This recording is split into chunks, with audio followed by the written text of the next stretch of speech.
Uulitin ko na naman, hindi ako maka-Duterte, hindi ako maka-BBM, hindi ako maka-Dilaw, hindi ako maka-Ping. Simpleng OFW lang ako. Gusto ko lang ilabas kung ano yung obserbasyon ko, kung ano yung nararamdaman ko. Maling-mali kung ano yung nangyayari ngayon. Imbis na magtulungan, imbestigahan, para mahabol, maikulong, maibalik yung perang nawala sa Pilipinas, nagkakaroon pa ngayon ng takipan. Anong meron?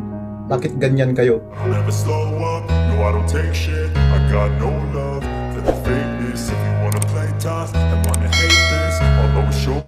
Magandang araw sa inyong lahat mga idol, long time no see. Sobrang tagal na hindi tayo nakapag-upload, halos inabot tayo ng 3 months. Aminado naman ako na tinamad akong mag-upload, tinamad akong gumawa ng video kasi nga busy tayo sa trabaho. Pero bago ang lahat mga idol, hayaan niyo munang batiin ko kayo ng isang napakagandang umaga. Kahit hindi masyadong magandang nangyayari sa Pinas ngayon, mas lalo na sa mga kapwa ko OFW na nagtatrabaho sa iba't ibang panig ng mundo, mga kapwa ko OFW na patuloy na nagsisikap para sa kanilang mga pangarap, para sa kanilang mga pamilya. Mag-ingat po tayong lahat. Para sa mga OFW naman na nasa Middle East ngayon, na alam naman po natin na napakadelikado ng kalagayan nila, mag-ingat po tayo sa lahat ng pagkakataon. Maging matalas po tayo, at kapag hindi naman po kinakailangan lumabas, wag na po tayong maglalabas. Ingat-ingat na lang po tayo at lagi po tayong magdasal para sa kaligtasan natin. Alam natin yung gerang nangyayari. Talagang nakakabahala na tong gerang to lumalaki ng lumalaki, lumalala ng lumalala, at hanggang sa Pinas, apektado tayo dahil nga sa presyo ng langis. Abay, mantakin nyo yung presyo ng gasolina, umabot ng 110, presyo ng crudo, halos triple ang inabot. So, kumusta kayong lahat mga idol? Ngayon, hindi muna tayo mag-uusap tungkol sa mga dati nating pinag-uusapan about sa sugal. Gusto ko lang magpagkwentuhan sa inyo kung ano nang nangyayari sa Pinas ngayon, kumusta na ang Pilipinas ngayon. Kape muna tayo.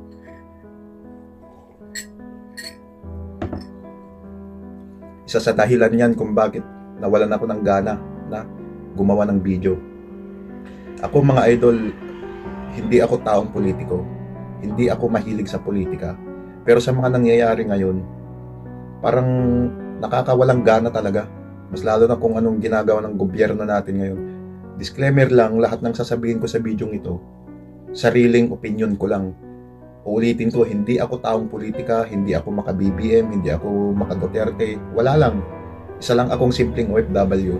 Pero gusto ko lang sabihin, gusto ko lang ilabas kung ano yung nararamdaman ko, kung ano yung opinion ko sa mga nangyayari ngayon. Matindi ang nangyayari ngayon. Bay, mantakin nyo, sobrang nakawan na nangyayari, na hindi naman nangyari noon yan. Meron talagang noon pa man, may nakawan nang nangyayari, pero hindi ganito katindi, na halos ubos ang pera ng Pilipinas, na sana ginamit sa pagpapatayo ng mga eskwelahan, ginamit sa pagpapalakas sa bansa, ginamit sa mga emergency tulad ng mga ganitong sitwasyon. Pero ngayon kailangan pa magbenta raw ang pamahalaan ng mga gamit natin para lang may pantustos sa langis. Yun ang nababalita, di ba? So ngayon, kung ganitong mga taong nagpapatakbo sa Pilipinas, ano nang mangyayari? Halimbawa, itong gobyernong to ang natapat noong panahon ng pandemic. Ano na kaya ang nangyari sa atin?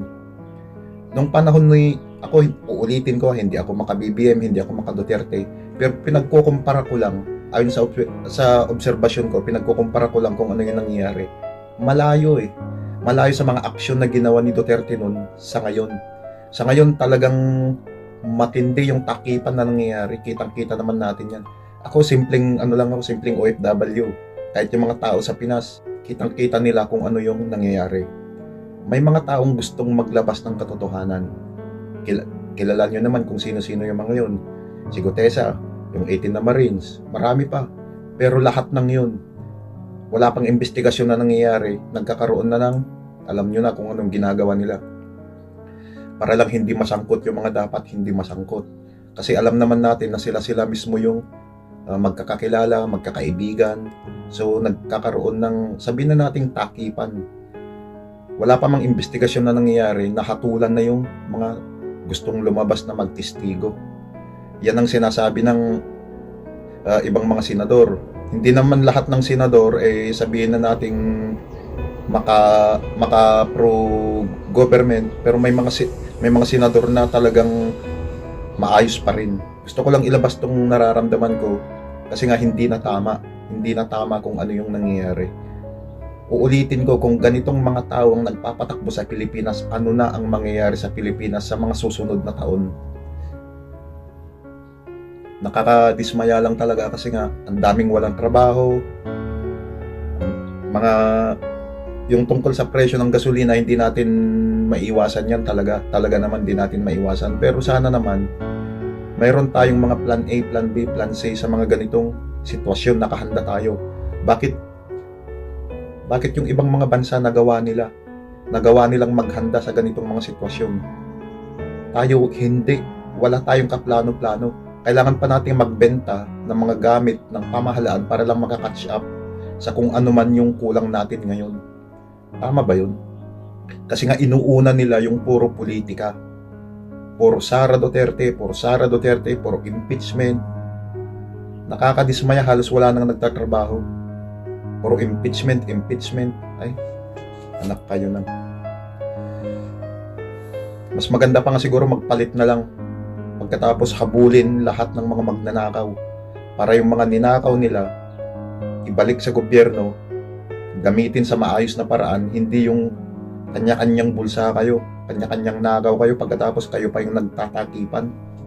Kitang-kita naman, hindi bobong mga tao. Ang mga normal na tao, hindi mga bobo na hindi nakikita kung ano yung tunay na nangyayari at kung ano yung mga ginagawa ninyo. Uulitin ko ulit sa inyo, hindi ako mahilig sa politika, pero nakapagsalita ako ng ganito dahil sa mga nangyayari ngayon. Kung ikukumpara sa mga nagdaang administrasyon, matindi tong ginagawa nila ngayon. Sige, sabihin na natin si Duterte. Marami sigurong, sabihin na natin maraming nadamay sa drug on war. Pero para sa akin, tama lang yung ginawa niya. Tingnan nyo, natakot yung mga adik, natakot yung ibang mga drug lord. Nanahimik ang Pinas nun. Ginawa niya yun hindi dahil sa gusto lang niyang maghasik ng kaguluhan. Ginawa niya yun kasi gusto niyang matahimik ang Pilipinas. Ngayon, anong nangyayari?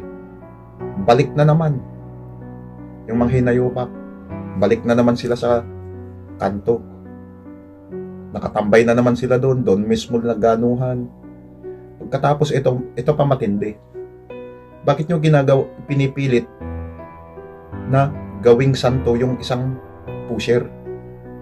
Ang dami nagsasabi, adik daw yon, pusher daw. O sabihin na natin hindi siya adik. Kasi wala naman akong konkretong kung totoo talaga yun. Pero maraming nagsasabi na pusher daw yun. Bakit? Kahit na hindi pusher, hindi siya adik. Bakit nyo ipinagpipilitan na gawing santo? Akala ko ba'y mga alagad kayo ng Diyos? Bakit nyo pinagpipilitan na gawing santo yung taong yun? Anong mayroon doon? Gusto nyo gamitin, ginagamit nyo sa politika. Kasi yan naman talaga ang nangyayari. Ginagamit nyo sa politika.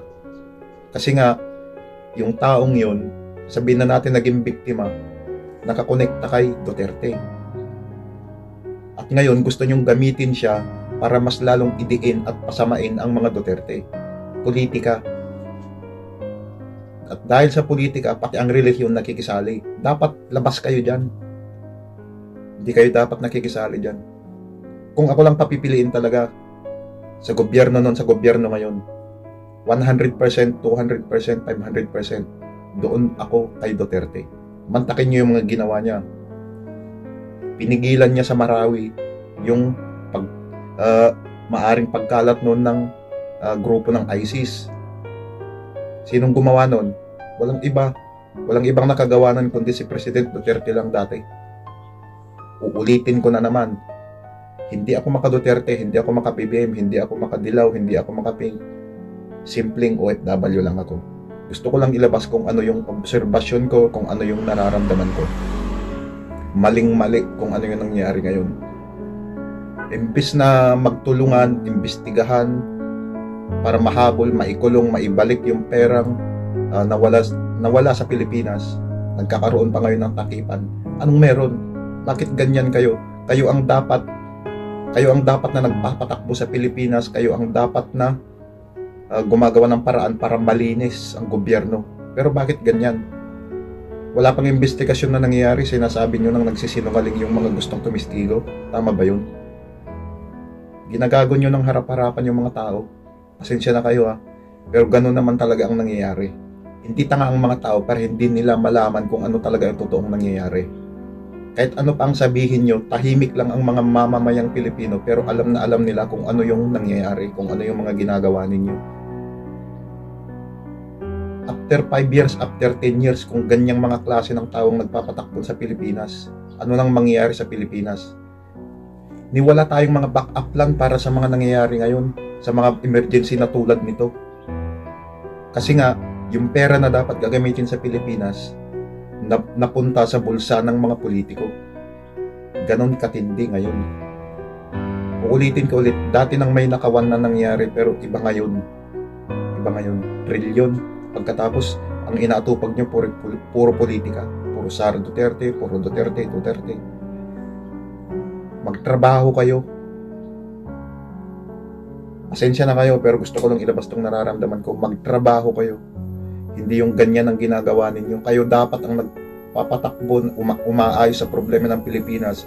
Pero kayo mismo ang problema. Bilang Pilipino, mga idol, sobrang dismayado ako sa nangyayari ngayon sa bansa natin. Napakadaming problema. Lahat naman tayo may problema, lahat ng bansa may problema. Pero ibang level yung nangyayari sa Pinas ngayon.